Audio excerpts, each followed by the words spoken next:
Hi everyone, it's so great to see you again. Welcome back to Better Coffee with Brian. We were out last week due to a couple small technical issues, but we're so happy to be back with you today. I hope everyone out there is staying safe and practicing a little bit of self care during these stressful times. I know one of my favorite ways to do self care is to make a delicious coffee, so we're going to do that together today.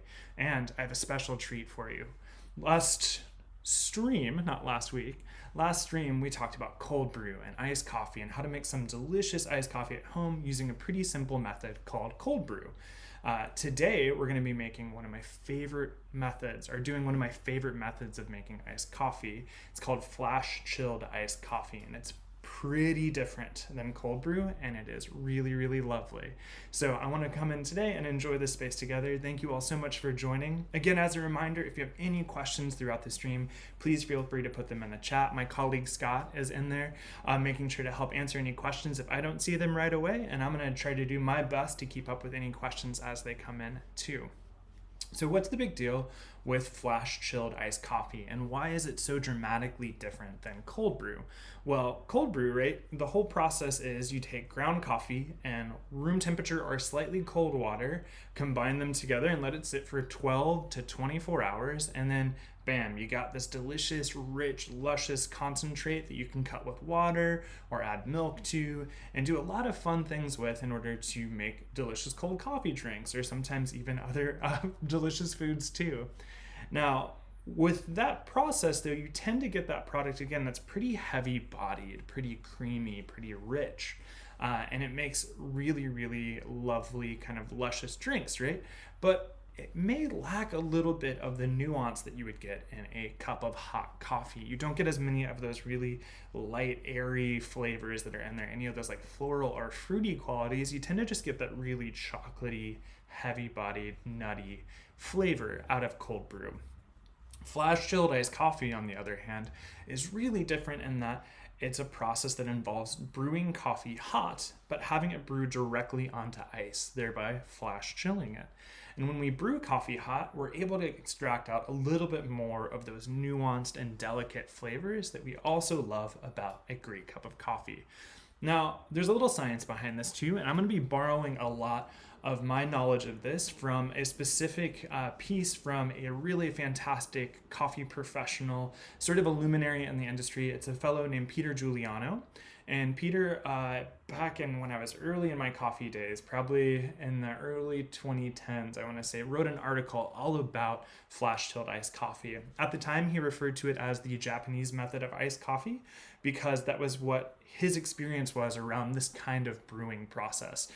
He had gone to Japan and seen a lot of people making iced coffee in this manner, where they were brewing coffee manually and having it brewed directly onto ice, and it was producing these amazing results. He loved the coffee he drank, and so then he went and did a little bit more research about exactly why it was so fantastic, especially compared to some of the other cold coffees he was drinking at the time. So with that, I want to talk a little bit more about the science behind flash chilled iced coffee. So we're going to go up here and say flash chilled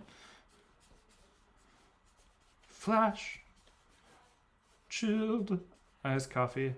That's my little Flash Gordon for the day. Iced coffee. So normally, when we brew coffee hot, this is going to be hot coffee. What we're doing, hot coffee. What we're doing is we're taking hot water and then adding it to that roasted coffee, and it's causing all of these different flavor compounds to be released, right? Some of them are the actual taste compounds that we have. So when we think about taste, we think of sour, salty, sweet, bitter, and umami, those essential taste categories that our taste buds detect. I mean, no, thank you. It's good to see you, by the way. The taste compounds, right? Salty, sour, sweet, bitter, umami. Those are all getting pulled out of the coffee, as well as some aromatic compounds. We've talked about those as the volatile aromatics. And when it comes to volatile aromatics, those are the things that actually make up what we smell and are a significant portion of what we're experiencing when we experience flavor.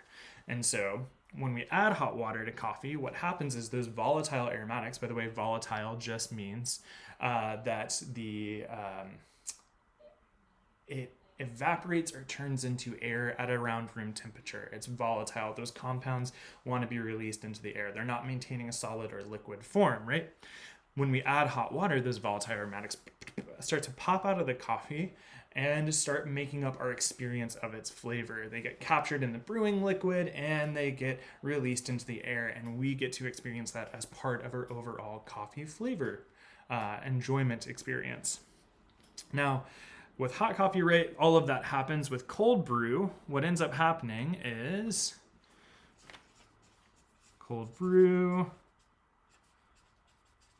Here's my little mason jar. I am an expert artist, as you can tell. So this is our cold brew, and then we've got a couple ice rocks in there. With cold brew, the water just hangs out together, and those volatile aromatics mostly leave the coffee by the end of the brewing process. There's not a lot of left. Here, I'm going to draw these little guys as the volatile aromatics. There's a lot of them in hot coffee, and they're expressed and out in the air. On the cold coffee, though, there's significantly fewer because they're mostly gone by the time we drink it, right? All of them are escaping out. Flash chilled iced coffee, though. Chilled. What ends up happening is we brew hot. It's sort of a combination of these two equals flash chilled. I'm going to draw Chemex because that's how we're making it today. Like I said, expert artist over here. Flash chilled. This plus this equals flash chilled. Now, since we're brewing it hot, we're still releasing these volatile aromatics. They're not going to be hanging out as long as cold brew and sort of evaporating into the air. However, with the flash chilled iced coffee, what ends up happening is the volatile aromatics are expressed with the hot water. And then once the liquid coffee hits the ice, it actually traps it back into the iced coffee. It's kind of crazy, right? The idea is those things that like heat in order to get expressed into the air so that we experience them, once they hit that cold liquid or cold ice again, they kind of get trapped back into the liquid we're going to drink, the coffee. And so with that, what we end up getting is a lot more of an expressive iced coffee experience. Now, there is a trade-off, though. With flash chilled iced coffee, the body tends not to be quite as rich or creamy as cold brew. So if you're really interested in getting a cold, delicious iced coffee that's heavy-bodied, and thanks, Anna, I really appreciate the artwork on, or the support of the artwork. That said, the art of making iced coffee, as it were, as we're adding in, or cold brew rather, there we go. There it is. Cold brew, again, if you're looking for that heavy-bodied, rich, delicious coffee, cold brew is the way to go. It's going to have that nice heavy body. However, if you want to experience a new way to enjoy your iced coffee, that's sort of a combination of what we love about hot coffee, but cold, flash chilled is the way to go. Now, what's the actual process look like that's so different? Well, it is as simple as we brew coffee, but instead of brewing it at the normal strength we would for hot coffee, I'm going to separate these out a little bit.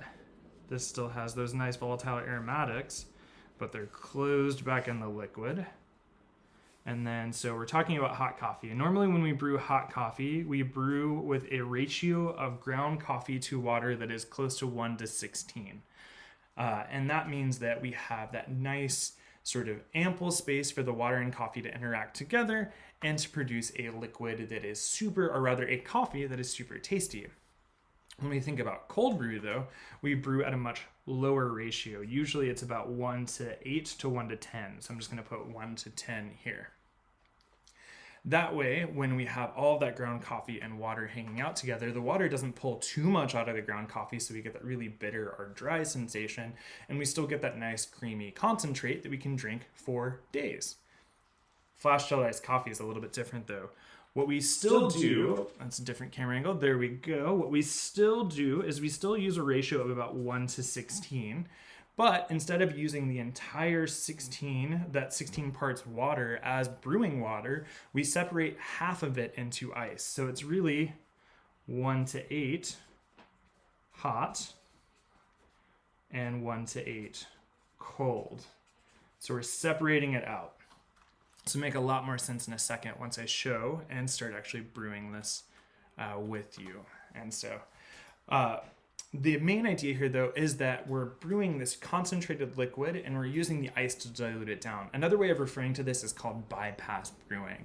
What that means is if you can brew a coffee and brew it well in a concentrated form, oftentimes you can add water to it at the end, and that'll just open it up and allow it to still taste lovely without being too concentrated or heavy.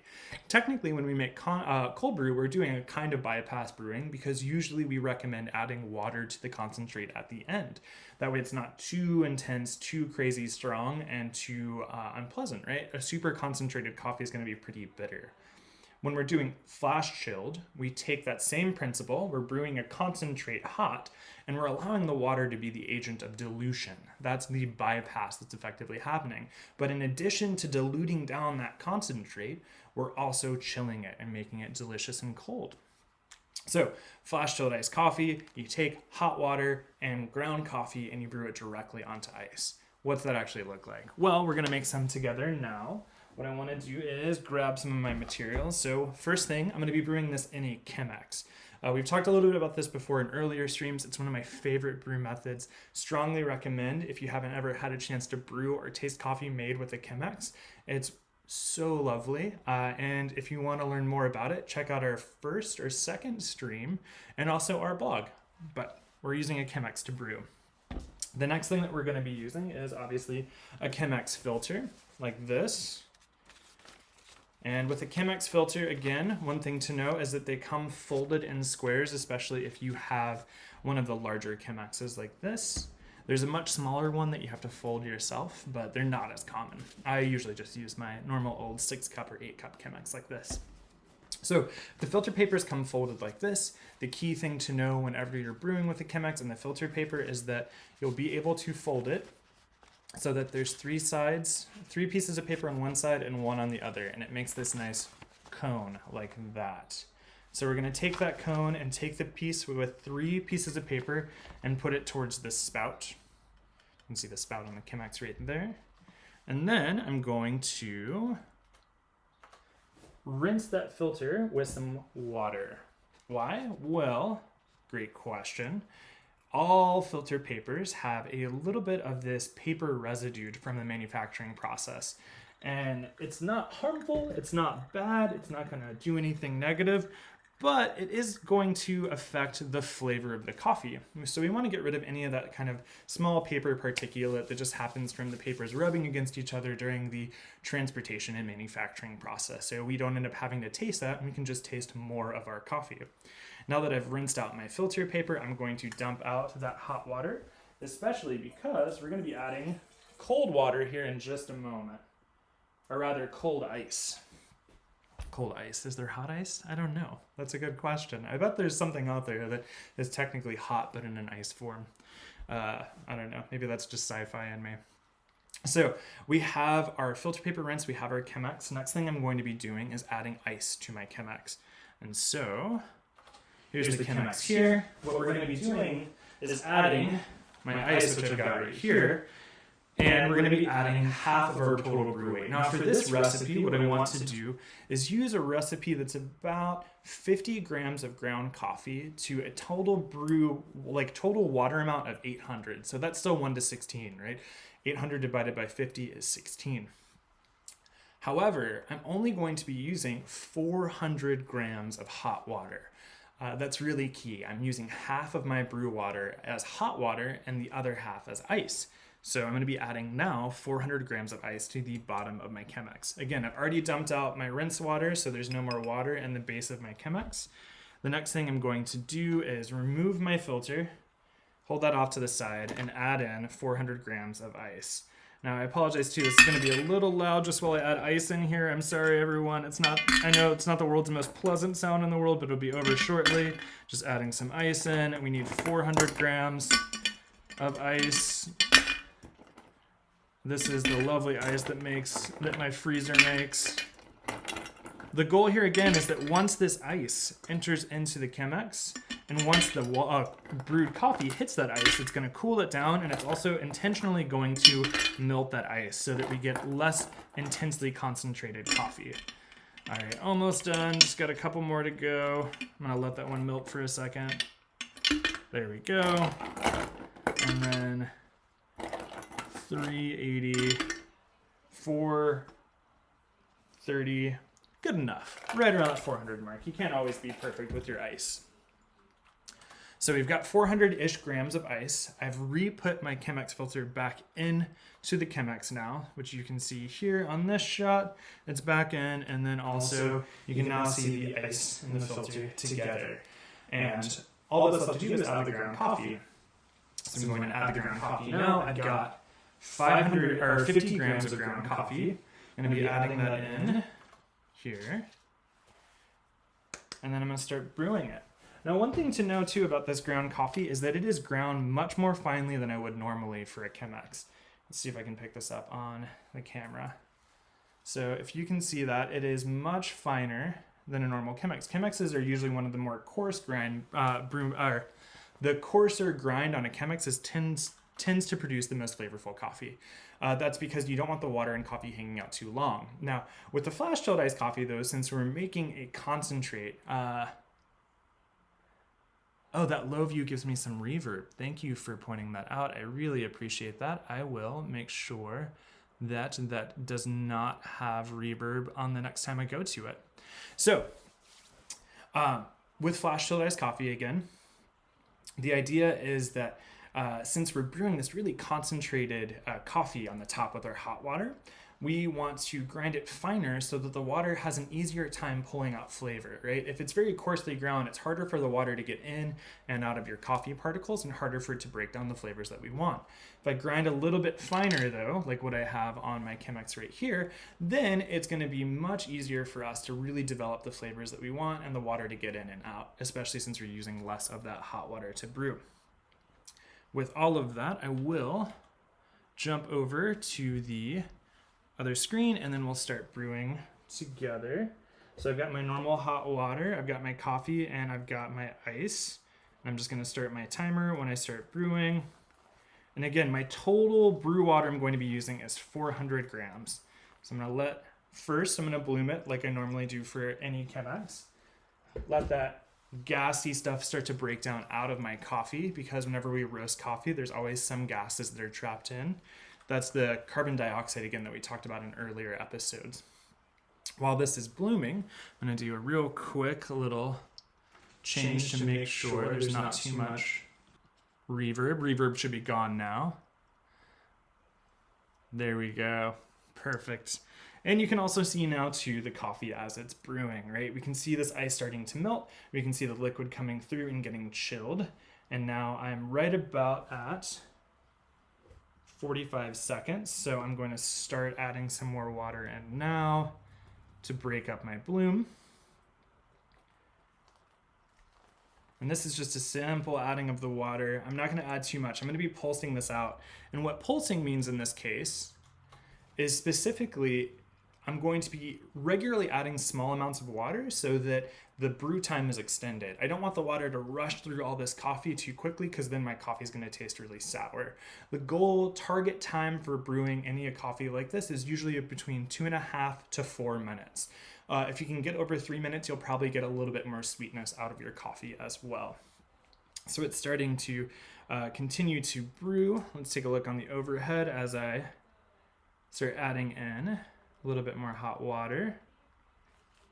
Just doing nice circles. Again, I'm not going to spend too much time around the filter paper, because if I do, the water is going to want to pass right down past the coffee through the filter into the carafe below, and we don't want that, right? We want all of the water to pass through the bed of ground coffee that we've got right over here. So again, limiting the times where the water stream is going to be hitting that filter paper. This isn't super essential, right? You don't need to have like stress about hitting the filter paper. It's not going to ruin your coffee, but if you can avoid hitting that edge as much as you can, it's going to be even tastier. So right now I'm about 250 grams. I'm going to add a little bit more in. You can see too that the water passing through this bed of coffee is moving pretty slowly, and that's because we ground that coffee pretty finely. There's also, I think, a little bit of reverse pressure that happens whenever there's a flash chilled iced coffee, because that steam is also kind of getting trapped in, and it makes it a little bit harder for that water to pass through. That's not real science, though. That's much just sort of pseudoscience-y understanding of how this works. I will say the rest of this, though, the idea of the volatile aromatics and the idea of wanting to grind finer, that's tried and tested and true. When we're brewing hot onto ice, we capture more of that really amazing aroma of coffee, and we want to grind finer as well so that we can do more flavor extraction because we're using much less brew water than we normally do for a hot cup. Last up, we're going to just add 50 more grams in so that I can get to my last little bit of water in here. And you can see too, the ice is going to start really melting down here. All that coffee is now passing through. It's breaking down the ice in here. These are nice thick cubes of ice too, so they're not going to break down super fully right away, but it's still diluting, still cooling off the coffee. It's cool to touch. The nice thing too about these Chemexes is that they are excellent borosilicate glass, and they're not going to break from having hot and cold here.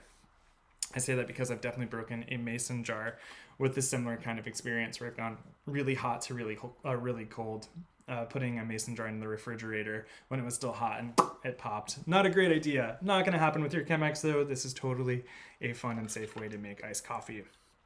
So again, we're just waiting for this to finish up brewing. We're waiting for that water to pass through the bed of ground coffee. The nice thing is it has been ground fine enough that it's taking its time to pass through that bed of ground coffee. It means it's still extracting out more flavors, right?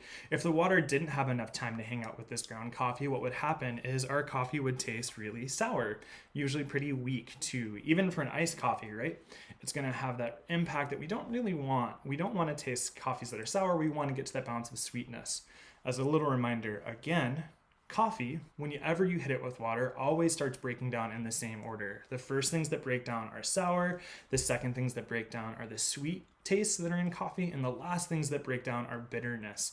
And that's the actual plant material of that roasted coffee starting to break down. If the water rushed through and it wasn't able to get enough of that time with the coffee, your coffee is going to taste kind of sour. If it spends way too much time with the coffee, it's going to taste bitter. So that's why we use time as a little bit of a metric there, because usually around 3 to 4 minutes means that the water and coffee have hung out long enough to get the flavors you want in your coffee. Now, my coffee has finished up brewing. All the water's passed through and into my carafe down here. So I'm going to remove my filter paper carefully and toss that into my little trash can over here. And we've got a delicious iced coffee ready for us. The nice thing too is that at this point, it's done. We have made iced coffee. There's nothing else for us to worry about other than enjoying. Unlike a cold brew, right, where you're going to be cutting down your concentrate, the concentration's already been cut down because of the ice in your Chemex. All you have to do is pour it and serve and enjoy. Now, again, one of the coolest parts about this for me, as I grab my ice to enjoy this, is that this coffee, I'm going to give it a little stir too, just because I want to make sure that anything that's in there is well mixed, all of those flavor compounds. This coffee, again, is going to be much more expressive than a cup of cold brew. But again, it's not going to be terribly heavy bodied. It's going to be a little bit lighter bodied, partly because of that water diluting it down, and partly because the method itself means that there's less actual coffee material in our liquid coffee. And when I say coffee material, that's like the worst way to phrase it, I realize. What I really mean is that we're breaking down coffee every time we brew it. We're breaking down tiny particles of coffee and they end up into our liquid. And that's what gives us the experience of the texture of the coffee, that nice body, and also some of the flavor too, right? With cold brew, the coffee and the water hang out so long that it really breaks down a lot of that coffee, those little roasted coffee particles, and they end up being a big part of what we experience, that nice, rich, heavy body. Since we're using a paper filter method, we're actually holding back a lot of those coffee particles, and the coffee is not going to be as broken down because the water is only hanging out for 3 minutes compared to a half day or a full day. Now, the benefit, though, again, is that we're going to have a lot more of the volatile aromatics, those smells that make up a really, really fantastic hot coffee, but now it's in our ice. Taylor, great question, or great comment. I once had a honey processed Columbia Pacamara coffee using this method, and it was magical. Yeah, it's crazy. There's so many amazing coffees that brew really well as a flash chilled iced coffee. Generally, we love any coffees that are already really expressive, really aromatic. I made this with our organic Ethiopia today. Again, you're noticing a theme if you've been watching these. I love our Ethiopia. That's because I like floral and really aromatic coffees. since this is a method that highlights those aromas, I wanted something that would do that too. So, oh man, that is actually, that's really good. It's much more like honey sweet and kind of lavendery and jasmine. Oh man, I love flash chilled iced coffee, particularly with Ethiopia's. I've also had some really lovely Colombias and a lot of other amazing coffees that do really well as a flash chilled iced coffee. Any coffee can be great in any method as long as it's what you want to taste. And usually with some tweaking, you can make it taste even better.